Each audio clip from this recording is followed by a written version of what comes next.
Wait. That gives me the creeps too. Ghosts in black suits. Very, very creepy. Yeah. And that's supposed to be Frank Conley, the other original owner of the hotel. And he is often seen in the hallways, in the pub, and using the old phone. Oh my God, that's so funny. I know. How old are phones? Seen in the pub. Can I ask a stupid question? Like, how long have phones been around? When was the phone invented? I don't know. I don't know either. Like, I don't even have a guess. 1910? Were there phones? I don't know. Someone write in and let me know. That doesn't sound I don't know. I feel like I'm about to sound really stupid, but you can cut this part out if it's that stupid. Like, I don't know when phones were invented. I couldn't even give you like a guess. Maybe he uses it because he's like, what is this crazy contraption? Maybe that could very well be it. I don't know. Okay. So the other paranormal type events that have been reported include lights going on and off on their own accord, doors opening and closing. Employees and guests have also told of being pushed or tugged by invisible forces, while others have reported experiencing unusually heightened emotions and disturbing dreams. I could see that. Is that like a real thing? Yeah. Heightened emotions for sure. Yeah, I guess that makes sense. I don't know the dream thing though. I've been having crazy dreams the last 2 weeks. I don't even remember my dreams like ever. Oh my gosh. Oh, I have insomnia, so I usually take something to help me sleep. It just knocks you right out. So yeah, so I don't remember my dreams, but the heightened emotions is something that I get like whenever spirits are around. Yeah. So I can see that. That makes sense. And it depends on the spirit. Like they have different emotions. Like there are certain ones that I work with regularly that like make me cry, and spirit energy. It's not like a sad cry. It's just like that's the way the energy like flows through. It, like makes me feel like crying. And most spirits, like spirits I don't know, not my own family or whatever. If I'm doing like a group reading or something like that, it feels a lot like anxiety. So my heart starts to race, and that makes sense.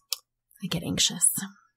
When I go into a house that's haunted, I get like super lightheaded. Yeah. I feel like I have a cat on my chest, and I usually start to go cross-eyed. Really? But I don't get like super emotional. I just get like, ugh. Yeah. You know what I mean? It's like, I don't know. I think it depends on the spirit. So this one, for whatever reason, maybe she was emotional in life. I don't know. It's making people have bad dreams. That I wouldn't like so much. No. Oh well.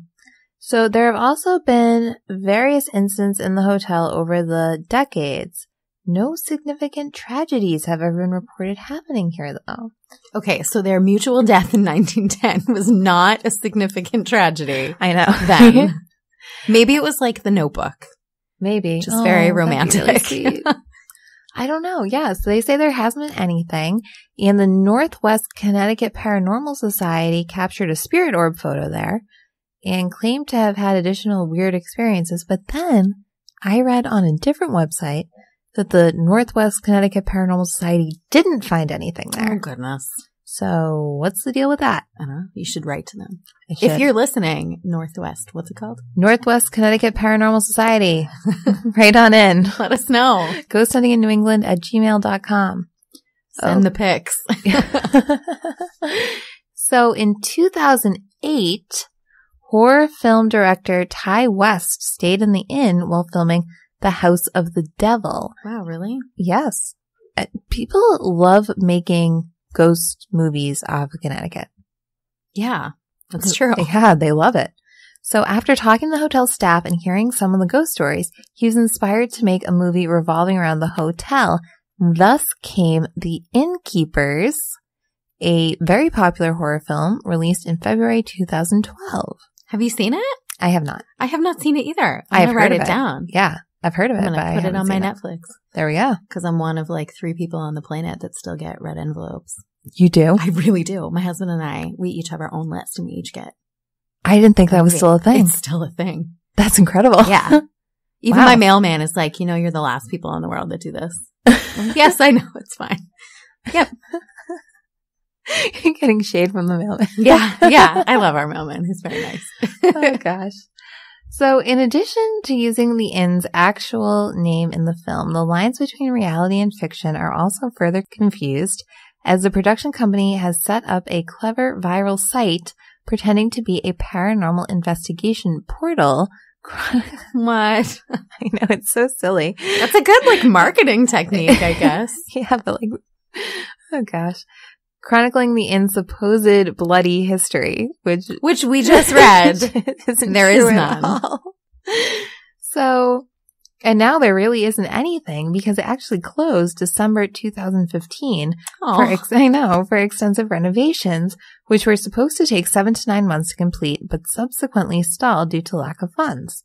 In 2017, the property owner, Jason Hospitality, said the renovations would begin again in the fall and it would be finished up lickety-split, but it didn't, and locals say it's never going to reopen. Okay. But it still stands in Torrington today and is still owned by those people, so it could. Or you could break in and see if you can see a ghost. Okay. Okay. Or that. Which I support. And I got a lot of this information off of Wikipedia, Freightfind, and damnedct.com. There you go.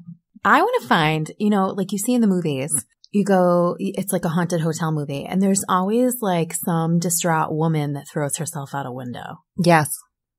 But I don't know of any places that happened. Do you? No, not hotel.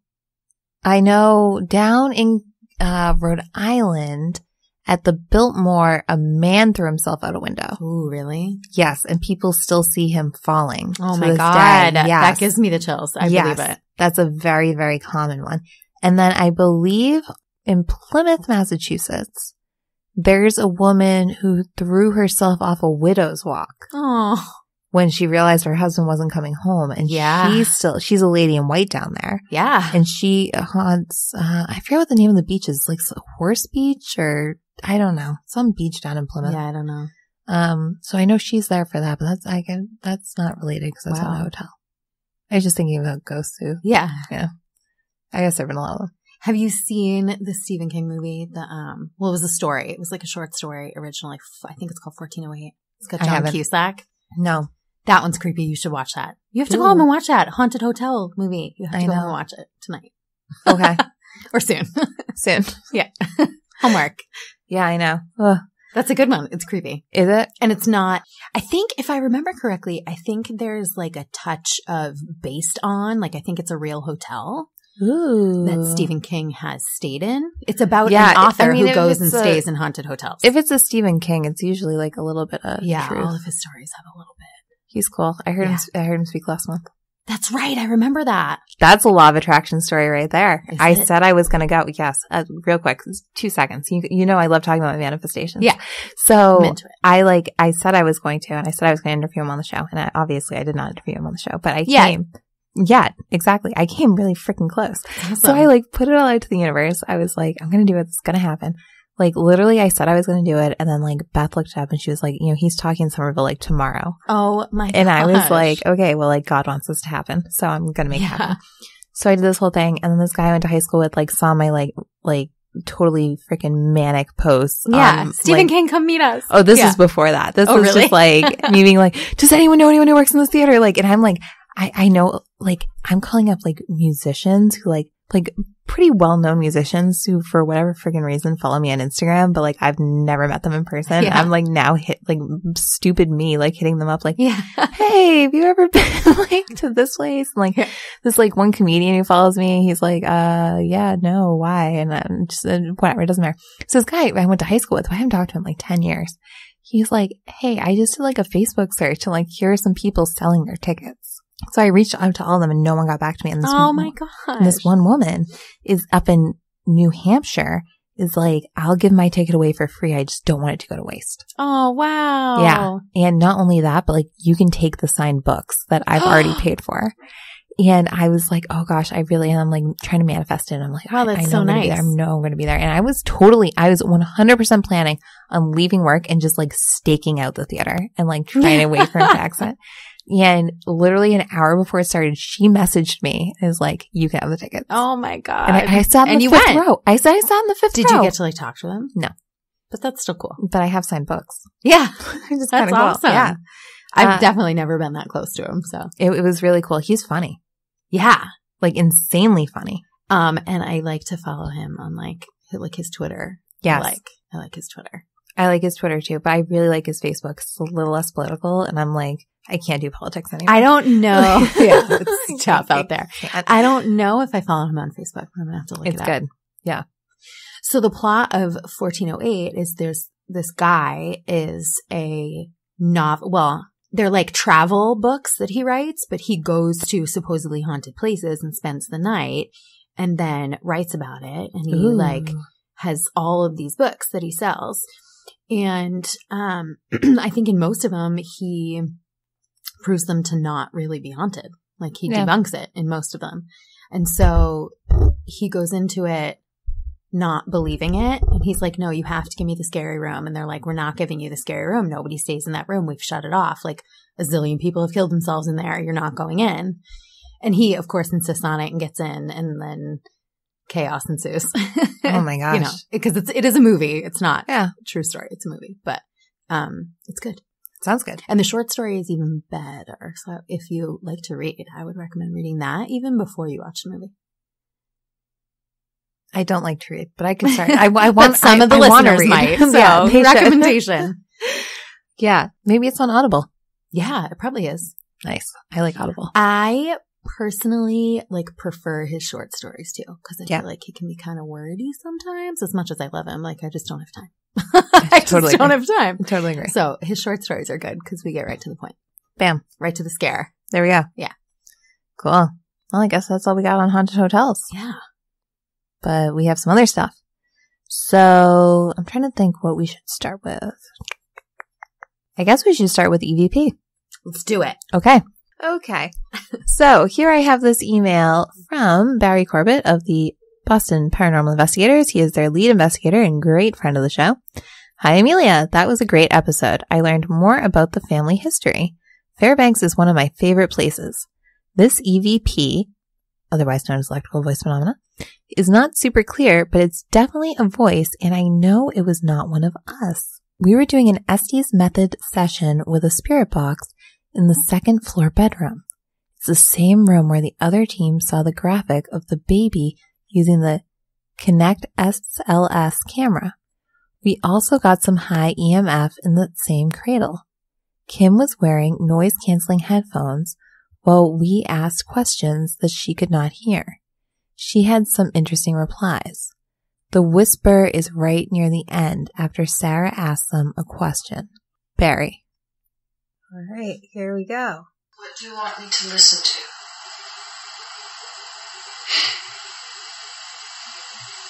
What should we listen to? Oh my God. It sounded like it said, oh my God. Yeah. Let's play it one more time, and this time I'm going to edit it. The part it says we're going to edit a little louder. What do you want me to listen to?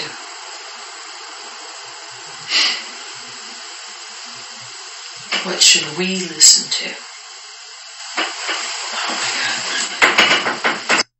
It totally says, oh my God. That's so creepy. I love it. That's very weird. Yeah, it says, oh my God. Okay, well, thank you so much, Barry. That was awesome and great. The ghost is like, oh my God, get out of here. Don't investigate me. Just living my ghosty life. Okie dokie. Now we have drive-by ghostings. The first comes from my favorite listener, Gabe. Some of you might remember Gabe from the fascinating story of Big Boot that we heard in October. And he writes, Hello, Amelia. It's me, Gabe, back again with a brand new story for you. He's so cute. He's the best. It all started out at my house. I was climbing into bed when, unusually, I fell asleep and woke up in the blink of an eye, literally. But it went from 8 p.m. to 2:30 a.m. When I woke up, I don't know if it was a dream, but I saw on my bedroom door dry erase board and angry and cartoony eyes, nose, and mouth. I will send you a picture of it. Since I was woozy from waking up, I laid down and stared at the ceiling. But when I looked back, the face was gone. It freaked me out. Thanks for listening. Smiley face. Well, thank you so much, Gabe. I believe Gabe is 11 years old. He is a great fan of the show.